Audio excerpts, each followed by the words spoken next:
रक्सीको पैसा पनि दिएको छैन। Oh my god, bro. दिन्छु क्या जाउनी दिन्छु, तिम्रो पैसा खाएर भाग्छु त म। भाग्नलाई त खुट्टा लाग्नु पर्यो नि, उठेर दुई पाइला त हिँड्न सक्दैन, यस्तो मान्छे कसरी भाग्छ? भोलि खुरुक्क मेरो पैसा देऊ है। ल के जाउनी दिन्छु के, म तिम्रो पैसा जसरी भए नि दिन्छु। मेरो विश्वास लाग्दैन तिमीलाई? के बोले भाइ? हे भगवान, यो कस्तो जमाना आयो हौ। हामीले जडियाको विश्वास गर्नुपर्ने अब। जडिया नबन भनेको सुनिनस्? साले तू कहाँ मलाई देखाएर यसले पो भनेको त। मैले भनेको मैले के गर्नुहुन्छ? पक तलाई, मलाई एक गिलास खानु दे, त्यसपछि तेरो बाउको बिहे देखाउँछु म। मेरो बाउको बिहे त मैले भिडियोमा हेरिसके, तपाईको बिहे देखाउने भए चाहिँ हेर्छु।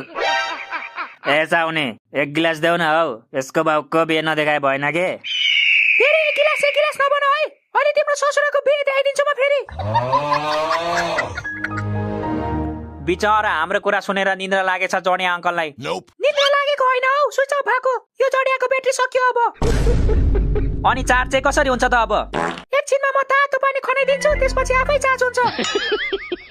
अब छु लास्टै जाडो भयो यार, आइज हक गरौँ। छोड मलाई, जाडो भए पनि आगो ताप्न जा। आगो भन्दा तातो तेरो जवानी छ के, आइज न हक गरौँ। हात नलगाई, मलाई भन्दिया छु। आन्टी यसलाई आगोमा लगेर हालिदिनु त, जाडो भयो यसलाई। जाडो भयो भने फेरि एक कप चिया ल्याइदिउ त।